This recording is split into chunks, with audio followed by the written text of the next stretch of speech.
Hello everyone, good morning to all of you. Welcome to current affairs logics. So friends, आज के देखिए इस video में हम बात करने वाले हैं 17 अप्रैल के इम्पॉर्टेंट डेली करंट अफेयर्स के क्वेश्चंस। तो सभी इंपॉर्टेंट न्यूज़ को आज के इस वीडियो में हम डिस्कस करेंगे। करंट अफेयर्स के साथ साथ हम कवर करेंगे ऑल्सो स्ट्रेटेजी के इम्पॉर्टेंट क्वेश्चंस भी। तो वीडियो तो में अंत तक पूरा बने रहिएगा। काफ़ी इंपॉर्टेंट सेशन होगा आपके आने वाले सभी एग्ज़ाम के लिए। और फ्रेंड्स, आपको बता दें कि पीडीएफ जो आपको मिलेगा वो हमारे टेलीग्राम चैनल से मिलेगा, करंट अफेयर्स लॉजिक्स नाम से। आप इसे सर्च भी कर सकते हैं या फिर लिंक डिस्क्रिप्शन बॉक्स में दिया है, वहाँ से भी आप हमारे ग्रुप को ज्वाइन कर सकते हैं। तो चलिए फ्रेंड्स, अब बिना देरी से आज के सेशन को शुरू करते हैं एक मोटिवेशन कोट से। आज का मोटिवेशन कोट है, संघर्ष इंसान को मजबूत बनाता है, चाहे वो कितना भी कमज़ोर क्यों ना हो। संघर्ष देखिए, स्ट्रगल जो है ना हमें बहुत ज़्यादा जो है मजबूत बनाता जाता है। हमें देखिए बस अपने ऊपर विश्वास करना है, क्योंकि कई बार ऐसा होता है कि हम स्ट्रगल पीरियड में अपने आत्मविश्वास को खो देते हैं और उसको काम को वहीं छोड़ देते हैं, क्योंकि हम बहुत ज़्यादा निराश हो जाते हैं। तो निराश होने की जगह आपको क्या करना है, आपको खुद को मजबूत बनाना है और उस संघर्ष से आपको बाहर निकलना है। तो चलिए सबसे पहले बात करेंगे आज के इम्पॉर्टेंट डे से। आज 17 अप्रैल है, आज का इम्पॉर्टेंट डे है वर्ल्ड हीमोफीलिया डे। विश्व हीमोफीलिया दिवस मनाया जाता है 17 अप्रैल को। इसको मनाने के पीछे का मेन उद्देश्य है to raise fund for the people who are suffering from this disease and are not able to afford treatment. उन लोगों के लिए धन जुटाना जो इस बीमारी से पीड़ित है और अपना इलाज जो कराने का जो जो ट्रीटमेंट है वो उसको अफोर्ड नहीं कर सकते, उसमें सक्षम नहीं है। ऐसे लोगों के लिए फंड रेज करना जो है इस दिन का मेन उद्देश्य है। हीमोफीलिया की बात करें तो देखिए, ये एक जेनेटिक डिसीज़ होता है। मतलब इसका मतलब क्या है कि ये पेरेंट से बच्चों में जो है वो ट्रांसमिटेड हो सकता है। अब आते हैं एक मोस्ट इम्पॉर्टेंट बात पे, जो कि है 2024 की इसकी थीम। इम्पॉर्टेंट होती है देखिए थीम, एग्ज़ाम के लिए इसको याद ज़रूर रखें। थीम इसकी रही है equitable access for all, recognizing all bleeding disorders. तो 2024 की इसकी ये है थीम। चलिए अब बात करते हैं आज के फर्स्ट इंपॉर्टेंट क्वेश्चन से। पहला क्वेश्चन है, the India government gifted 35 ambulance and 66 school buses to which country. अभी हाल ही में भारत सरकार ने किस देश को 35 एम्बुलेंस और 66 स्कूल बसें जो है उपहार में दी हैं? किस कंट्री को दी हैं ये? तो ये गिफ्ट करी है इंडिया ने नेपाल देश को। इंडियन गवर्नमेंट ने नेपाल देश को जो है ये जो 35 एम्बुलेंस हो गई और 66 स्कूल बसेस हैं, अलग अलग ऑर्गेनाइजेशन को जो है ये गिफ्ट करी है, spread across different different district of Nepal. जो कि नेपाल के अलग अलग डिस्ट्रिक्ट्स में ऑर्गेनाइजेशन है देखिए, उनको ये जो है गिफ्ट करी गई है। And working in the field of health and education, जो कि हेल्थ और एजुकेशन के क्षेत्र में जो है वो मतलब एक तरीके से उन्हें मदद करने के लिए ये इस फील्ड में इन एम्बुलेंस और बसेस को यूज़ किया जाएगा। बसेस जो व्हीकल्स हैं देखिए, इनकी कीज़ हैंडओवर करी गई हैं नवीन श्रीवास्तव को, जो कि नेपाल में इंडिया के अम्बेसडर हैं। तो उनको जो है इन व्हीकल्स की कीज़ हैंडओवर की गई हैं। अब यहाँ बात कर रही हैं देखिए नेपाल देश की। नेपाल की बात करते हैं तो इंडिया की नेबरिंग कंट्री है। नेपाल के साथ साथ देखिए उत्तराखंड, उत्तर प्रदेश, बिहार, वेस्ट बंगाल और सिक्किम, ये सारे जो स्टेट्स हैं इनका बॉर्डर लग रहा है नेपाल से। नेपाल में वर्ल्ड की सबसे ऊंची चोटी है जिसको हम कहते हैं माउंट एवरेस्ट। माउंट एवरेस्ट को नेपाल में किस नाम से जाना जाता है? तो नेपाल में इसे कहती हैं सागर माथा। ठीक है, ये याद रखिएगा। कैपिटल है यहाँ की काठमांडू। करेंसी है नेपालीज रुपी। प्रेसिडेंट है रामचंद्र पौडेल और प्राइम मिनिस्टर है पुष्प कमल दहल। नेक्स्ट क्वेश्चन देखिए, the airports council international world has ranked Delhi's Indira Gandhi international airport as the busiest airport, which busiest airport in the world. अगर हम दुनिया के सबसे व्यस्त हवाई अड्डों की रैंकिंग की बात करें तो उसमें दिल्ली के इंदिरा गांधी इंटरनेशनल जो हवाई अड्डा है इसे कौन सा स्थान दिया गया है? तो इंदिरा गांधी इंटरनेशनल एयरपोर्ट जो है वो इसमें 10th नंबर पे है।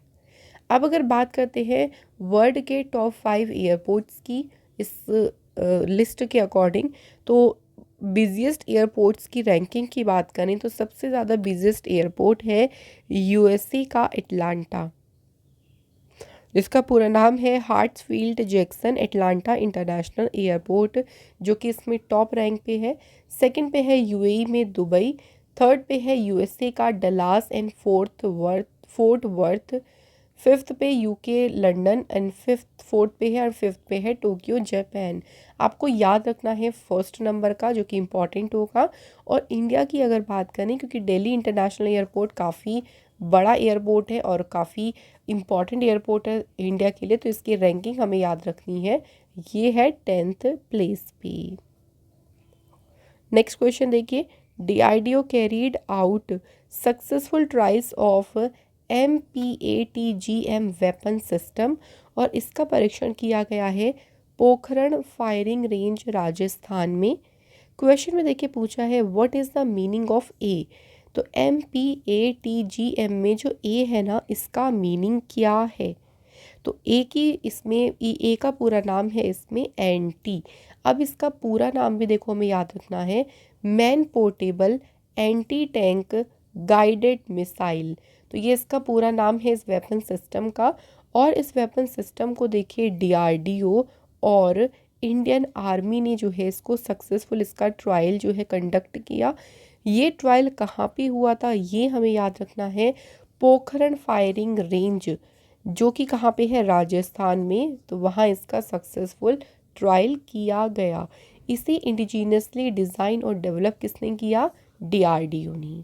डीआरडीओ की यहाँ पे बात हो रही है, तो डीआरडीओ का पूरा नाम है defence research and development organisation. DRDO की स्थापना हुई थी 1 जनवरी 1958 को। हेडक्वार्टर्स का न्यू दिल्ली में है और इसके चेयरमैन है Samir V Kamat.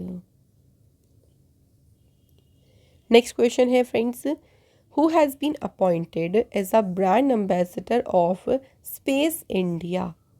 Space India के लिए ब्रांड एम्बेसडर किसे नियुक्त किया है? तो इन्होंने अपॉइंट किया है संजना सांघी। संजना सांघी यंग बॉलीवुड स्टार है, यूएनडीपी की यूथ चैम्पियन भी है ये, और इनको अभी स्पेस इंडिया ने अपॉइंट किया है अपना ब्रांड एम्बेसडर। रिसेंट के कुछ और ब्रांड एम्बेसडर को देखिए थोड़ा सा रिवाइज करते हैं। एवर रेडी बैटरीज ने अपना ब्रांड एम्बेसडर बनाया है नीरज चोपड़ा को। स्लाइस बेवरेज कंपनी है, देखिए मैंगो फ्लेवर्ड एक ड्रिंक है जिसकी ब्रांड एम्बेसडर बनी है Nayanthara. BPCL speed petrol variant जो है इसके ब्रांड एम्बेसडर है Neeraj Chopra. Chennai super king team की ब्रांड एम्बेसडर बनी है Katrina Kaif. Fit India movement के ब्रांड एम्बेसडर बनी है IRS officer Narendra Kumar Yadav. Third RuPay prime volleyball league, इसके ब्रांड एम्बेसडर कौन बनी है? ऋतिक रोशन। नेक्स्ट क्वेश्चन है, who has been appointed as a secretary of the department of post. सो जो डाक विभाग है फ्रेंड्स, इसके सचिव के रूप में किसे नियुक्त किया गया है? तो इस पद पर अपॉइंट हुई है वंदिता कौल। वंदिता कौल जो है 1989 बैच की इंडियन पोस्टल सर्विस ऑफिसर है। और किसकी जगह पर ये अपॉइंट होंगी? तो विनीत पांडे की जगह पर जो है ये अपॉइंट होंगी। नेक्स्ट बात करते हैं फ्रेंड्स, देखिए इंपॉर्टेंट बुक है और इसके ऑथर भी इंपॉर्टेंट है। Who is the author of the book, जिसका नाम है नाइफ। शॉर्ट नेम है, इंपॉर्टेंट होगा एग्जाम के लिए। तो नाइफ बुक जो है इसकी ऑथर कौन है? सलमान रुश्दी जो है फ्रेंड्स इसके और जो है ऑथर है। तो देखिए आप ऐसे भी इसको याद रख सकते हो, नाइफ यानी चाकू। और अगर कहीं भी देखिए चाकू से अगर हल्का सा भी कट लग जाए तो हम क्या हो जाते हैं, एकदम रुश जाते हैं एकदम से हमारा, या चाकू से कोई किसी को डाई मार भी सकता है, किसी की हत्या कर सकता है, कोई डाई भी हो सकता है। इस तरह से आप इसको रिलेट कर सकते हैं। तो इस बुक की बात करें तो इसमें देखिए सलमान रुश्दी ने ही अपना एक एक्सपीरियंस शेयर करा है। 2022 की बात है। सो एक इवेंट में देखिए, एक पब्लिक इवेंट में उनको स्टैप कर दिया था, चाकू मारा गया था। और जो उनका एक्सपीरियंस हुआ था कि कैसे उन्होंने इस पर मतलब ओवरकम किया अपने फियर पर, या जो ये पूरा उनके साथ में हुआ था किस्सा, किस तरह से ये ओवरकम कर पाए उस चीज़ को, तो उसके बारे में, उस एक्सपीरियंस के बारे में जो है इन्होंने इस बुक में लिखा है। बुक का नाम है नाइफ, ऑथर है सलमान रुश्दी। कुछ और इम्पॉर्टेंट बुक्स की बात कर लेते हैं। सो देखिए, बुक है unequal why India lags behind its neighbours, author है Swati Narayan. Gandhi a life in 3 campaigns, ये लिखी है एमजे अकबर एंड के नटवर सिंह ने। Assam brave heart Lachit Barphukan, author का नाम है Arup Kumar Dutta. An uncommon love, the early life of Sudha Narayan Murthy, author हैं Chitra Banerjee Divakaruni. Gandhi a life in 3 campaigns, okay ये हो गया है। सो ये कुछ इंपॉर्टेंट बुक्स हैं, और बुक्स देखिए एग्जाम में एक क्वेश्चन, 1 से 2 क्वेश्चन आपको बुक्स से ज़रूर मिलेगा। और हमने 2024 की सभी इंपॉर्टेंट बुक्स की एक अलग वीडियो भी आपको प्रोवाइड करी है, उसको आप लोग ज़रूर देखें, करंट अफेयर टॉपिक्स में आपको मिल जाएगी। याद भी कराया है उस वीडियो में सभी इंपॉर्टेंट बुक्स को। अगला क्वेश्चन देखिए, Stefanos Tsitsipas win the clay court Monte Carlo masters for the 3rd time in 4 years। He is from which country. So यहाँ पे बात हो रही है स्टेफानोस सिटसिपास की। इन्होंने देखिए 4 साल में तीसरी बार clay court Monte Carlo master जीता है। अब बात यहाँ पे पूछी गई है कि कौन से देश से हैं ये, तो ये बिलोंग करते हैं ग्रीस कंट्री से। और इन्होंने देखिए इसमें फाइनल में किसको डिफीट किया, कैस्पर रूड को जो है इन्होंने हराया था मॉन्टे कार्लो मास्टर्स में, और जीता इन्होंने इसका टाइटल।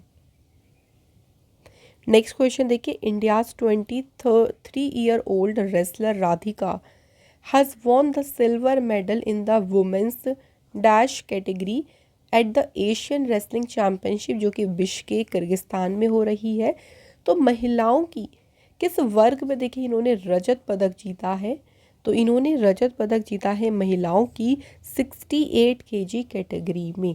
ठीक है, तो कैटेगरी हमें याद रखनी है, कैटेगरी से इस तरह से क्वेश्चन बन सकता है, या फिर आप लोगों से यहाँ पे पूछ सकते थे कि राधिका ने एशियन रेसलिंग चैम्पियनशिप में महिलाओं की 68 kg कैटेगरी में कौन सा मेडल जीता है, इस तरह से, तो इन्होंने जीता है सिल्वर मेडल। इसी के साथ एक और यहाँ पे याद रखेंगे, शिवानी पवार, इन्होंने महिलाओं की 50 kg वेट क्लास में कौन सा मेडल जीता है, bronze medal. Next question, Sunrisers Hyderabad opener Travis head scripted history smashing the dash fastest 100 in the IPL history. Sunriser Hyderabad के बल्लेबाज हैं देखिए ट्रेविस हेड, और इंडियन प्रीमियर लीग के इतिहास में कौन से नंबर के सबसे तेज शतक जड़कर इन्होंने अभी इतिहास रचा है, तो ये 4th प्लेयर बने हैं जिन्होंने सबसे तेज जो है शतक लगाया है IPL की हिस्ट्री में। सो ये मैच जो है वो सनराइजर हैदराबाद और रॉयल चैलेंजर बेंगलोर के बीच हुआ था चिन्ना स्वामी स्टेडियम में। सो आप देख सकते हैं IPL की हिस्ट्री में फास्टेस्ट अगर 100s की बात करें, सो सबसे फास्टेस्ट 100 अभी तक क्रिस गेल की है, जिन्होंने 30 बॉल्स में अपनी 100 कंप्लीट करी थी 2013 में। सो फ्रेंड्स, यहाँ हमारे करंट अफेयर्स के क्वेश्चंस कंप्लीट हो गए हैं। बात कर लेते हैं अब हम स्टैटिक के क्वेश्चंस की।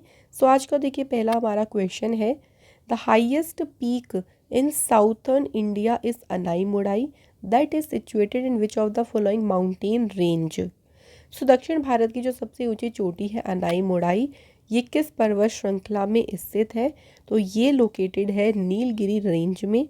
और अगर बात करते हैं ये कौन से जो अनाईमुड़ाई है देखिए, ये लोकेटेड कहाँ पे है ये भी याद रखेंगे, ये लोकेटेड है फ्रेंड्स केरला स्टेट में, और ये जो है कौन से रेंज में है, नीलगिरी रेंज में। नेक्स्ट क्वेश्चन देखिए, Nathula mountain pass is located in which state. Nathula जो माउंटेन दर्रा है ये कौन से राज्य में स्थित है। So Nathula one of the highest motorable roads है पूरे वर्ल्ड में, जितनी भी सबसे हाईएस्ट मोटरेबल रोड्स हैं उनमें से एक है नाथुला। बात करें कि ये कहाँ पे लोकेटेड है, तो ये है सिक्किम स्टेट में। नेक्स्ट है the important pass that links Kerala with Tamil Nadu is. Kerala को तमिलनाडु से जोड़ने वाला महत्वपूर्ण दर्रा कौन सा है, राइट आंसर इज पालघाट पास, जो कि केरल और तमिलनाडु को लिंक करता है। यहाँ पे देखिए अगर थाल घाट की बात करते हैं तो ये लोकेटेड कहाँ पे है? थाल घाट लोकेटेड है महाराष्ट्र स्टेट में, और ये मुंबई को नासिक से कनेक्ट करता है। भोर घाट की बात करें सो ये माउंटेन पास जो है ये लोकेटेड है लोनावाला महाराष्ट्र में, जो कि वेस्टर्न घाट में है, और ये मुंबई को कनेक्ट करता है ये पुणे से। नेक्स्ट क्वेश्चन देखिए, विच of the following crops is an example of kharif crops? इनमें से कौन सी फसल खरीफ फसलों का उदाहरण है? Right answer is cotton. Cotton जो है फ्रेंड्स ये एक खरीफ क्रॉप है। खरीफ क्रॉप्स की बात करते हैं देखिए, तो ये जो क्रॉप है इसके कुछ एग्जाम्पल्स, खरीफ क्रॉप को ऑल्सो हम मॉनसून क्रॉप्स भी कहते हैं, क्योंकि इनको मॉनसून के सीज़न में कल्टीवेट किया जाता है। एग्जाम्पल में देखिए, एक तो कॉटन हो गया, इसके अलावा राइस भी इसका एग्जाम्पल है, मेज़ हो गया फ्रेंड्स, बाजरा एग्जाम्पल हमारे लिए इम्पॉर्टेंट होते हैं, एग्ज़ाम में पूछ लेते हैं, रागी, सोयाबीन, ग्राउंड नट, ये सभी क्रॉप्स ये जो है खरीफ क्रॉप्स की ही एग्जाम्पल हैं। नेक्स्ट है Sri Sailam hydroelectric power plant is built on which river? तो Sri Sailam hydroelectric power plant किस नदी पर बनाया गया है? तो फ्रेंड्स ये बनाया गया है कृष्णा रिवर पे, और ये लोकेटेड कहाँ पे है? आंध्र प्रदेश में। सो यहाँ हमारे क्वेश्चंस भी कंप्लीट हो गए हैं स्टैटिक जीके के। अब हम बात करते हैं फ्रेंड्स कल के क्वेश्चंस की, कल के करंट अफेयर्स के क्वेश्चंस को फिर से एक बार रिवाइज करते हैं। सो पहला क्वेश्चन है, आइसलैंड में न्यू प्राइम मिनिस्टर कौन नियुक्त किए गए हैं? तो नए प्राइम मिनिस्टर बने हैं बजरनी बेनेडिक्सन। नेक्स्ट है, विच कंट्री टेस्टेड द अंगारा A5 स्पेस रॉकेट? किस देश ने इसका परीक्षण किया है? तो इसको टेस्ट किया है रशिया ने। Recently, Iran has launched hundreds of drones and missiles against Israel. Under which operation? Iran ने किस ऑपरेशन के तहत इजराइल के खिलाफ सैकड़ों ड्रोन और मिसाइलें लॉन्च करी हैं? तो कौन सा ऑपरेशन के तहत करी हैं? Operation true promise. What is India's rank in world cyber crime index 2024? सो इसमें देखिए इंडिया को रैंक क्या मिली है? तो इंडिया इसमें है 10th नंबर पे, और अगर बात करें इस लिस्ट में टॉप पर कौन सा देश है? तो रशिया इसमें है सबसे टॉप पे। स्विगी ने लॉन्च किया एक नया इनिशिएटिव जिसका नाम है स्विगी पाउलिस। स्विगी पाउलिस का जो है मेन पर्पस क्या है? इसका मुख्य उद्देश्य है फॉर फाइंडिंग मिसिंग पेट्स। जो मिसिंग पेट हैं, जो अगर किसी का कोई पेट खो गया है उसको ढूंढने में मदद करने के लिए इस इनिशिएटिव को शुरू किया गया है। नेक्स्ट है, government has come up with a new platform to disperse subsidies to horticulture farmers. तो बागवानी किसानों को सब्सिडी देने के लिए सरकार एक नया मंच लेके आई है। इस प्लेटफॉर्म को क्या नाम दिया है? तो फ्रेंड्स इस प्लेटफॉर्म को नाम दिया है CDP सुरक्षा। नेक्स्ट देखिए, who has been honoured with the South Asian person of the year award? तो हार्वर्ड यूनिवर्सिटी के द्वारा South Asian person of the year पुरस्कार से सम्मानित किया गया है अवंतिका वंदनपु को। सो फ्रेंड्स कंप्लीट हो गए हैं सभी इंपॉर्टेंट क्वेश्चंस। अब फ्रेंड्स कल के हम टेस्ट क्वेश्चंस को एक बार डिस्कस कर लेते हैं। सो कल हमने आप लोगों से पहला क्वेश्चन पूछा था कि जो friends world wild life fund है इसका एक सिंबल है, किस एनिमल को इसके सिंबल के रूप में लिया गया है? तो यहाँ पे सही आंसर है पांडा। नेक्स्ट हमने क्वेश्चन पूछा था कि दिल्ली सल्तनत में कौन से सुल्तान हैं जिन्होंने अपनी कैपिटल को दिल्ली से आगरा जो है शिफ्ट किया था? तो ये किया था सुल्तान सिकंदर लोदी ने। तो इन्होंने अपनी कैपिटल को दिल्ली से आगरा में शिफ्ट किया। तो थैंक यू फ्रेंड्स, आपने क्वेश्चंस के आंसर दिए और हमें बहुत अच्छा लगा कि आपने हमें क्वेश्चन के आंसर बताए हैं और बिल्कुल करेक्ट क्वेश्चन के आंसर बताए हैं। सो आज का देखिए हमारा कॉमेंट किस किस का है? Pradeep Das and Jatin, thank you both of you. और फ्रेंड्स आप सभी से भी रिक्वेस्ट है कि जो भी वीडियो को देख रही हैं इन क्वेश्चन के आंसर आप ज़रूर लिखें। ज़्यादा समय नहीं लगेगा लेकिन ये आप लोगों के लिए ही इम्पॉर्टेंट है। तो आप इस चीज़ को एक लक्ष्य बना लीजिए, आप एक एम बना लीजिए कि रेगुलर वाले जो 2 क्वेश्चन हैं इनके आंसर आपको बस हमें बहुत छोटे में, बहुत शॉर्ट में लिख दीजिए कमेंट करके। सो आज का पहला क्वेश्चन है, river Sutlej enters India through which pass. Sutlej नदी जो है किस दर्रे से होकर भारत में प्रवेश करती है। दूसरा क्वेश्चन देखिए है, निम्नलिखित में से किस शहर को डायमंड सिटी ऑफ इंडिया यानी भारत की डायमंड सिटी के नाम से जाना जाता है। तो ये है फ्रेंड्स हमारे 2 क्वेश्चन। अब जल्दी से लिख दीजिए इनके आंसर हमें कमेंट बॉक्स में। इसी के साथ फ्रेंड्स आज का ये इंपॉर्टेंट सेशन यहाँ पे कंप्लीट होता है। फ्रेंड्स अगर आप हमारे चैनल को कुछ भी कंट्रीब्यूट करना चाहते हैं, हमारी मदद करना चाहते हैं, तो आप हमें यहाँ से कंट्रीब्यूट कर सकती हैं। तो फिर आप लोगों से मुलाकात होगी नेक्स्ट इंपॉर्टेंट क्लास में। तब तक खुश रहें फ्रेंड्स, अपने ध्यान रखें, मेहनत करने पे विश्वास करें और आगे बढ़ें। Thank you so much for watching this video.